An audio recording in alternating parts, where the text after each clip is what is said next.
وزیر اعظم شہباز شریف کی سعودی ولی عہد محمد بن سلمان سے جدہ میں ملاقات، army chief general Asim Munir بھی ساتھ تھے۔ پاکستان اور سعودی عرب کے درمیان بڑھتے اقتصادی تعاون پر اطمینان کا اظہار۔ وزیر اعظم نے اہم شعبوں میں سرمایہ کاری بڑھانے کے لیے سعودی عرب کے عزم کو سراہا۔ دونوں رہنماؤں کا دفاعی تعاون کو مضبوط بنانے کا عزم، خطے میں استحکام اور خوشحالی کے لیے مشترکہ وژن کو فروغ دینے کے لیے مل کر کام کرنے پر اتفاق۔ ملاقات کا اعلامیہ جاری، وزیر اعظم نے ٹویٹ میں لکھا، سعودی عرب کے پاکستان سے مسلسل تعاون پر ولی عہد کے شکر گزار ہیں۔ مشرق وسطیٰ اور یوکرین میں امن کے لیے سعودی عرب کا کردار قابل ستائش ہے۔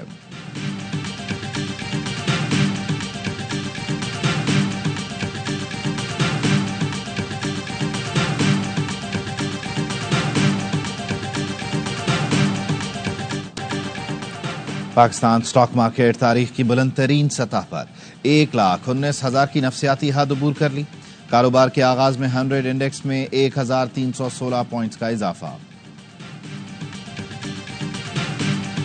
I'm not going to comment on the internal frameworks of another country.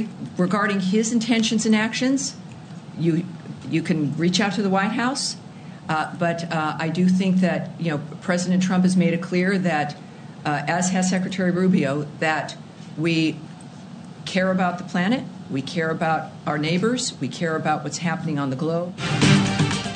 ترجمان امریکی محکمہ خارجہ کا بانی پی ٹی آئی سے متعلق سوال کا جواب دینے سے انکار۔ دوسرے ملک کے اندرونی معاملات پر بات نہیں ہوگی، معاملے پر چاہیں تو وائٹ ہاؤس سے بھی پوچھ لیں۔ صدر ٹرمپ اور زیلنسکی کے درمیان فون پر گفتگو شاندار رہی۔ صدر زیلنسکی نے امن کے لیے کوششوں پر صدر ٹرمپ کا شکریہ ادا کیا۔ صدر ٹرمپ کی قیادت میں پائیدار امن حاصل کیا جا سکتا ہے۔ ترجمان امریکی محکمہ خارجہ ٹیمی بروس کی پریس بریفنگ۔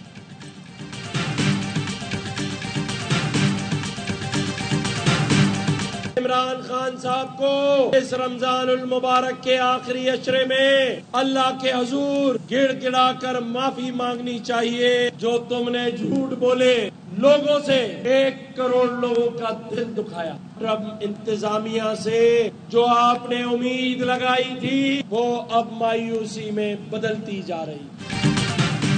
بانی پی ٹی آئی کو آخری عشرے میں معافی مانگنی چاہیے۔ 1 کروڑ لوگوں کی بد دعائیں ہیں کہ آج آپ جیل میں ہیں۔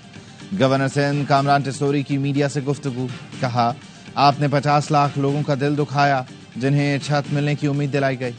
آپ نے ٹرمپ انتظامیہ سے جو امید لگائی تھی وہ بھی مایوسی میں بدل رہی ہے۔ پی ٹی آئی کے کارکنوں کو ایم کیو ایم میں شمولیت کی دعوت دیتا ہوں۔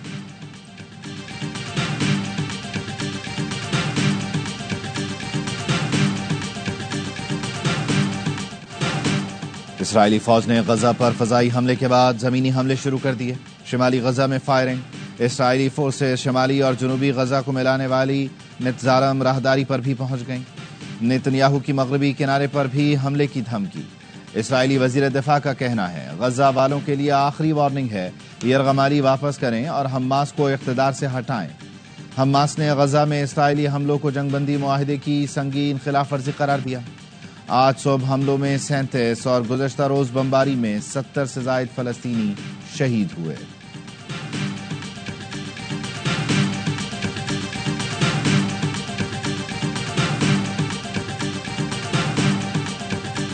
استنبول کے میئر کی گرفتاری کے خلاف ترکیہ کے مختلف شہروں میں مظاہرے، انقرہ سمیت کئی شہروں میں اپوزیشن کا احتجاج، پولیس اور مظاہرین میں جھڑپیں، متعدد مظاہرین گرفتار۔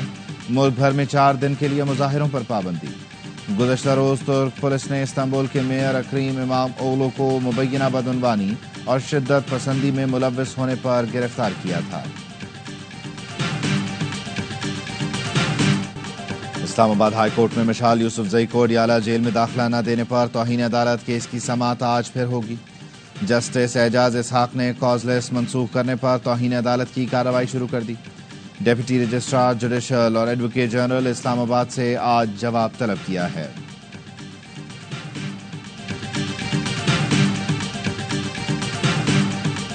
بنوں میں تھانہ منڈان پولیس چوکی پر دہشت گردوں کا حملہ، راکٹ فائر کیے اور دستی بم پھینکے۔ پولیس کی بھرپور جوابی کارروائی پر دہشت گرد فرار۔ بنوں کے تھانہ مریان کی حدود میں فائرنگ سے 2 افراد جاں بحق۔ پولیس کا کہنا ہے واقعہ ذاتی دشمنی کا نتیجہ ہے۔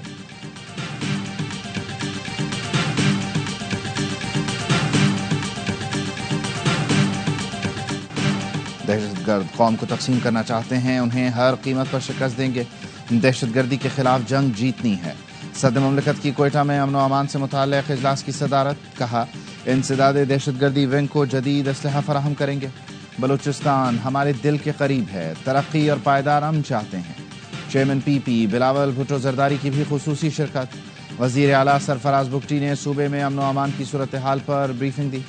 پارلیمانی رہنماؤں سے گفتگو میں صدر زرداری کا عید کے بعد بلوچستان میں کیمپ لگانے کا اعلان، کہا تفصیل سے ہر کسی کو سنوں گا، حقوق دینا چاہتے ہیں، چھیننا نہیں۔ بلوچستان میں عوامی بہبود کے ایسے اقدامات کریں گے جسے تاریخ میں سنہرے الفاظ میں یاد رکھا جائے گا۔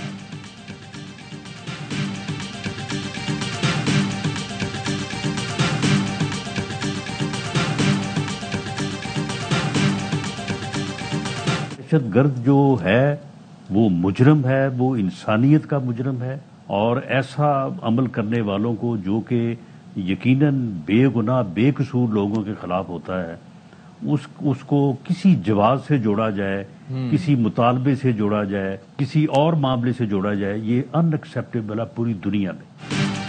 کوئی دہشت گردوں سے بات کرنے کا کہتا ہے تو یہ ظلم ہے۔ دہشت گردوں کے ساتھ کسی قسم کی بات نہیں ہونی چاہیے۔ وزیر اعظم کے مشیر رانا ثناء اللہ کا کہنا ہے دہشت گردی کے خلاف زیرو ٹالرنس پالیسی ہوگی۔ دہشت گردوں کا ٹھکانہ افغانستان اور فنڈنگ بھارتی ہے، کہا افغان باشندوں کی واپسی اور افغانوں کو شہریت دینے کے معاملے پر علی امین گنڈاپور پہلے صوبے میں اتفاق رائے پیدا کریں، پھر وفاق کے پاس پروپوزل لے کر جائیں۔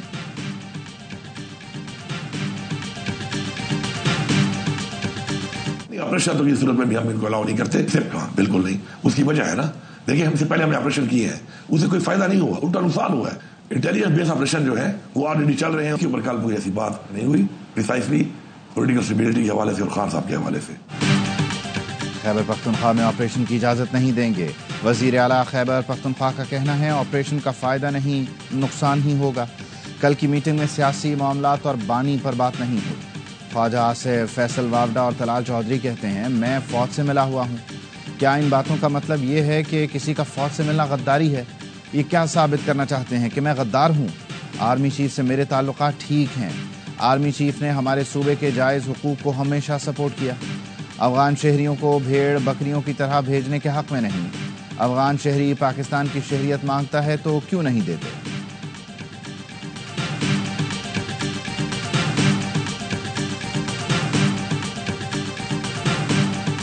اپوزیشن جماعتوں کی مصطفیٰ نواز کھوکھر کی رہائش گاہ پر بیٹھک۔ اپوزیشن اتحاد میں مختلف جماعتوں کی شمولیت اور اتفاق رائے پر مشاورت۔ اراکین نے رائے دی کہ کم سے کم ایسا ایجنڈا ہونا چاہیے جس پر تمام اپوزیشن اکٹھی ہو سکے۔ مولانا فضل الرحمان نے کہا درپیش ملکی مسائل کا حل اتفاق اور آئین کی حکمرانی میں ہے۔ محمود خان اچکزئی نے مسائل کا حل آئینی طریقے سے نکالنے پر زور دیا، کہا پارلیمان کی بالادستی آئین پر عمل سے ہی دہشت گردی اور خرابیوں سے نکلا جا سکتا ہے۔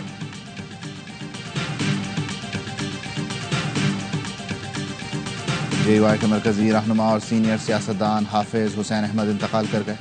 وزیر اعظم، وزیر داخلہ، چیئرمین پیپلز پارٹی اور وزیر اعلیٰ بلوچستان کا اظہار افسوس۔ اہل خانہ کا کہنا ہے حافظ حسین احمد کی نماز جنازہ کا اعلان جلد کیا جائے گا۔ حافظ حسین احمد کے بیٹے منیر احمد کے مطابق حافظ حسین احمد طویل عرصے سے گردوں کے عارضے میں مبتلا تھے۔ حافظ حسین احمد سینیٹر اور رکن قومی اسمبلی بھی رہ چکے۔ وفات پر مولانا فضل الرحمان کا اظہار افسوس، کہا حافظ حسین احمد کے انتقال سے حسین یادوں کا ایک باب ختم ہو گیا۔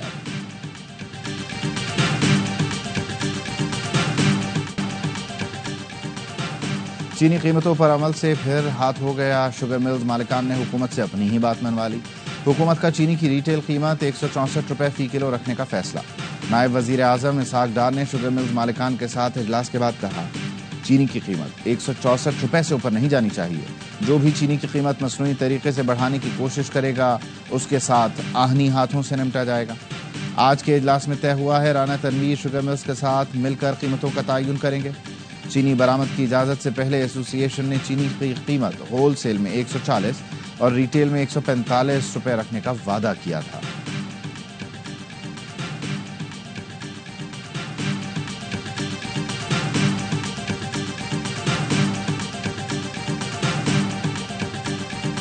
یہ بھی پارٹی کا فیصلہ تھا اور ایک اصولی موقف ہے کہ آپ ان سے ملاقات کی اجازت تو دے دیتے. آپ دہشت گردی میں بریفنگ ہے وہ والی تو الگ بات ہے کہ نہیں آیا، لیکن دہشت گردی پہ ہمارا موقف ہمیشہ سے یہی رہا ہے کہ دہشت گردی میں سب کو اکٹھا ہونا چاہیے، ایک بیانیہ ہونا چاہیے. قومی سلامتی اجلاس میں عدم شرکت کا فیصلہ اصولی تھا. Chairman P T I barrister Gohar نے کہا آپ کم سے کم بانی سے ملنے تو دیتے. دہشت گردی پر موقف واضح ہے، سب کو اکٹھا ہونا چاہیے، ایک بیانیہ ہونا چاہیے. اپوزیشن اتحاد کا عید کے بعد امن و امان پر اے پی سی بلانے کا اعلان. اے پی سی میں حکومت کے سوا تمام سیاسی جماعتوں کو دعوت دی جائے گی. اپوزیشن اتحاد نے حکومت مخالف تحریک منظم کرنے کے لیے مزید 3 ذیلی کمیٹیاں بنا دی. فواد چودھری کا کہنا ہے Asif Ali Zardari all parties conference بلائیں. بانی پی ٹی آئی نواز شریف اور مولانا کے ساتھ بیٹھ کر آگے کا راستہ نکالیں. قومی حکومت بنا کر بانی پی ٹی آئی کے ساتھ اگلے الیکشن طے کریں. دہشت گردی کے خلاف جنگ کے لیے اتحاد اور اتفاق کی ضرورت ہے.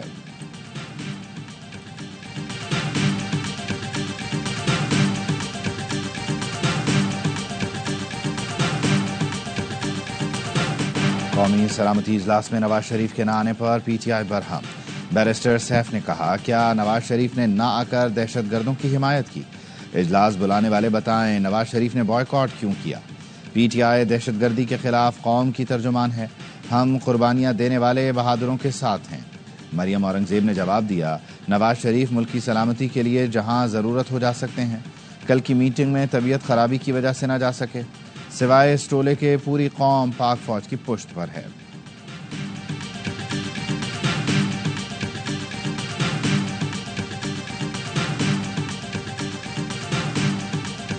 برطانوی حکومت کی تازہ فہرست میں حسن نواز ٹیکس ڈیفالٹر قرار. حسن نواز نے 5 اپریل 2015 سے 6 اپریل 2016 تک 94 لاکھ پاؤنڈ ٹیکس ادا نہیں کیا. برطانوی ٹیکس اتھارٹی نے حسن نواز پر 52 لاکھ پاؤنڈ کا جرمانہ عائد کر دیا. حسن نواز کے خلاف برطانوی حکومت کی کارروائی کی تفصیلات سرکاری ویب سائٹ پر شیئر کی گئیں.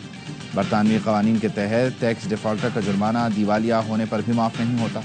دیوالیہ ہونے کے باوجود حسن نواز سے جرمانے کی وصولی کا امکان. شریف فیملی کا کہنا ہے حسن نواز پر جرمانے کی خبر پرانی ہے.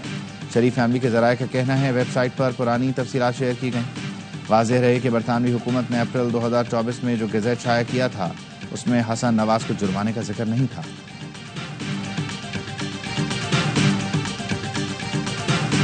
ایم کیو ایم نے فنڈز کے معاملے پر حکومت چھوڑنے کا اشارہ دے دیا. ایم کیو ایم رہنما امین الحق کا کہنا ہے کراچی حیدرآباد کے فنڈز جاری نہ کیے تو فیصلہ کرنے میں آزاد ہوں گے. اپوزیشن سمیت آزاد حیثیت سے پارلیمان میں بیٹھنے کا آپشن ہے. خالد مقبول صدیقی نے کہا امین الحق نے بہت احتیاط سے بات کی.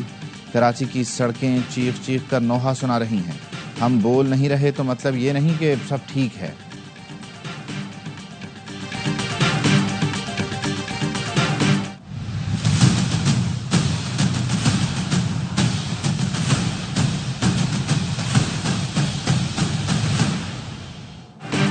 چیف جسٹس آف پاکستان نے عدلیہ میں غیر قانونی سرگرمیوں کے خاتمے کے لیے عوام سے تعاون مانگ لیا. سپریم کورٹ کے اینٹی کرپشن ہاٹ لائن قائم. اعلامیے میں کہا گیا ہاٹ لائن کا مقصد عدالتی احتساب اور شفافیت کو یقینی بنانا ہے. چیف جسٹس یحییٰ آفریدی کا کہنا ہے عدلیہ کی آزادی پر کوئی سمجھوتا نہیں ہوگا. فیصلے صرف قانون کے مطابق ہوں گے. مقدمات کی جلد سماعت کے لیے مؤثر نظام لا رہے ہیں. عوام کو فوری اور شفاف انصاف فراہم کرنا ہماری اولین ترجیح ہے. عدالتی اصلاحات کے بغیر تیز انصاف ممکن نہیں.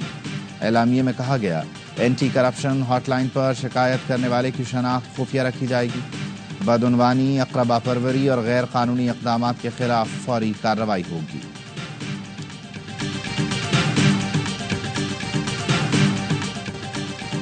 جعفر ایکسپریس پر حملے کا مقدمہ نامعلوم دہشت گردوں کے خلاف تھانہ نصیر آباد میں درج.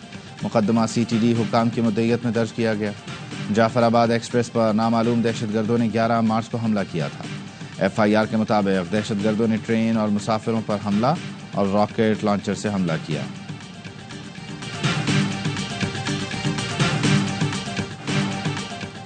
پاک بحریہ کے جہاز اسلط کا ریجنل میری ٹائم سیکیورٹی پر تعیناتی کے دوران مالدیپ کا دورہ.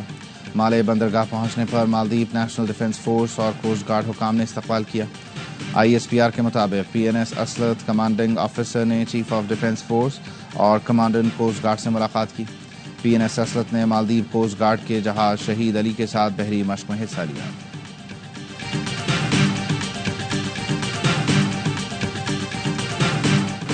کیویز کے خلاف فتح کی تلاش، ٹیم پاکستان تیسرے T20 کے لیے ڈنیڈن سے آکلینڈ پہنچ گئی۔ کھلاڑی آج ایڈن پارک میں 3 گھنٹے پریکٹس سیشن میں حصہ لیں گے۔ نیوزی لینڈ اور پاکستان کل مد مقابل آئیں گے۔ ابتدائی 2 میچوں میں میزبان نے کامیابی حاصل کی۔ سیریز بچانے کے لیے پاکستان کو جیتنا ضروری ہے۔ کیویز کے خلاف سیریز کے لیے قومی ون ڈے اسکواڈ کا کیمپ لاہور میں شروع ہو گیا۔ کھلاڑیوں کی کوچوں کی نگرانی میں LCCA گراؤنڈ میں پریکٹس۔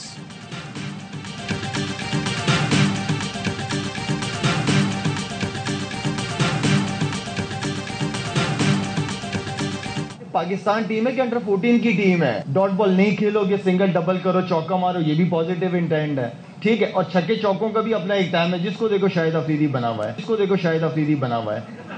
تو جس کو دیکھو شاہد آفریدی بنا ہوا ہے۔ ہر پچ پر 200 رنز نہیں بن سکتے۔ سابق کپتان شاہد آفریدی کی نیوزی لینڈ میں بلے بازوں کی حکمت عملی پر تنقید۔ کراچی میں میڈیا سے گفتگو میں کہا، بلہ چلانے سے کچھ نہیں ہوتا، کنڈیشن سمجھ کر کھیلنا پڑتا ہے۔ PSL 10 ٹرافی کی لودھرا میں منہ دکھائی۔ گرلز اسکول میں دیل منارہ کی رونمائی کی تقریب سجائی گئی۔ بچوں، مقامی کھلاڑیوں اور فینز نے بڑی تعداد میں شرکت کی۔ چمچماتی ٹرافی کے ساتھ خوب تصویریں بنوائیں۔